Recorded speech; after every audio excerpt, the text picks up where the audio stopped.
नमस्कार, जय हिंद दोस्तों। मैं आज आपके सामने फिर हाज़िर हूँ, लेकिन आज मैं कोई वेपन से रिलेटेड बात लेकर के नहीं आया। मैं पेशेवर एक अधिवक्ता हूँ, तो मु मुझे लगा कि हमारे कोर्ट रूम में भी कुछ-कुछ हास्यास्पद चीज़ें, छोटी-छोटी बातें होती रहती हैं, जो शायद कोर्ट रूम के बाहर आती तो नहीं है। लेकिन मुझे लगा वो एक कहानी के तौर पे आपसे साझा करनी चाहिए। और अगर अच्छी लगे तो लाइक कीजिएगा, शेयर कीजिएगा। कुछ-कुछ बातें क्योंकि होती है क्या कि कानूनन बातें जो चीज़ हैं, वो कानून की किताबों में नहीं लिखी रहती। वो हम लोगों को एट अ टाइम कोर्ट में दिमाग में हिट करता है और वो हम लोग यूज़ करते हैं उसको अपने सेफ्टी, अपने क्लाइंट की सेफ्टी, अपने कुलीग की सेफ्टी के लिए। घटना 2016-17 की है, वाक़या सॉरी घटना नहीं वाक़या। हम लोग वकील काम करते हैं, हमारे सीएलपीएल तो होता नहीं। क्लाइंट का काम करने के दरमियान ही हमें अपने निजी काम को भी करना रहता है, इलाज हो, पारिवारिक काम हो, निजी कुछ ऑफिशियल काम हो, इन सबों के लिए। तो हम उस दौरान करते क्या है, हमारे साथ के कुलीग उनको बोल देते हैं हमारा काम देखने, या कोई और परिचित वकील है उनको उनको जिम्मा दे देते हैं। इसी तरह की घटना, मैं नाम नहीं बताना चाहूँगा, नाम बताना अच्छी बात नहीं है। मेरे साथ हमारे साथ के एक वकील थे, वो अपना इलाज कराने के लिए वेलोर गए थे।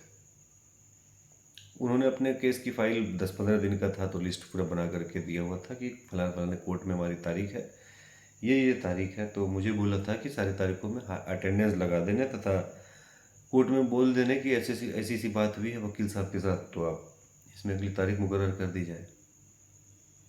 उसी दरमियान करते करते करते एक कोर्ट का मामला था। वुमन कोर्ट में काम करते करते हम लोग भी मजिस्ट्रेट्स और जज के स्वभाव से परिचित काफ़ी हो जाते हैं।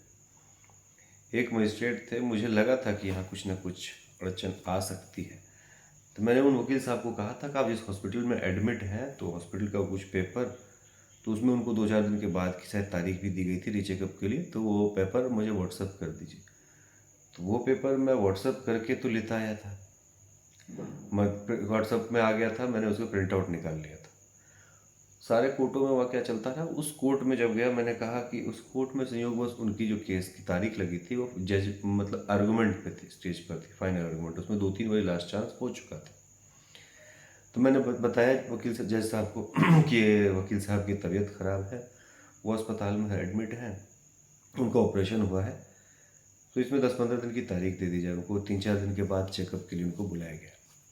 जज साहब के मन में भी पता नहीं क्या आया, वो कहते हैं वो हॉस्पिटल एडमिट है, मैं कैसे जानूँ, लास्ट चांस दिया हुआ है, अब मैं नहीं दे सकता आपको टाइम। तो मैंने उनको हॉस्पिटल का पेपर दिया, तो उन्होंने देखा हॉस्पिटल में एडमिट है, सीएमसी वेलोर का पेपर था, 3-4 दिन के बाद की रिविजिटिंग की तारीख भी थी बताई। जज साहब को पता नहीं क्या दिमाग में आया, नहीं आया, उन्होंने पूरा रिकॉर्ड मंगाया अपने पास और पलटना शुरू किया तो वो सीधा वकालतनामा पे पहुंच गया। वकालतनामा में अमूमन होता क्या है कि जिसकी भी केस होती है वो साथ के अपने कुलीग की या जिस सीनियर के साथ काम कर रहे होते हैं उस सीनियर का नाम उस वकालतनामा में, उसका उन वकील साहब के साथ उसका भी नाम, 1-2 नाम और होते ही होते हैं।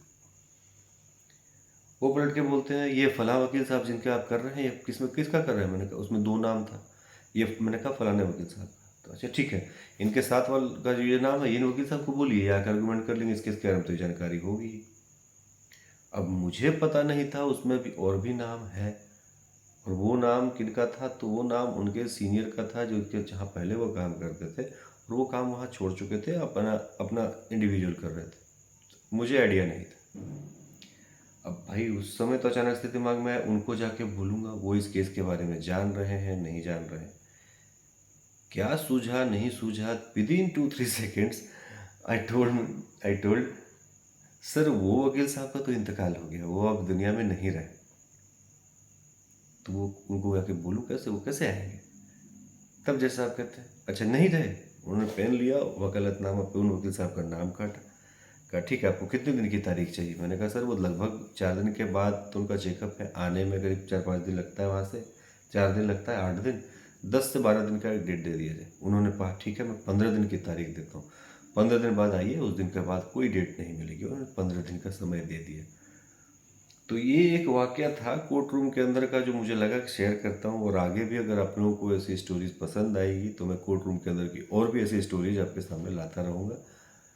अगर पसंद आती है तो कृपया लाइक करें, कमेंट करें, कमेंट में बताइए आपको ये स्टोरी कैसी लगी, और आप आगे भी इस तरह की स्टोरीज़ कुछ सुनना चाहेंगे या नहीं, ये मुझे बताएं, ताकि मैं आगे इस तरह की स्टोरी आपके सामने लाता रहूँ।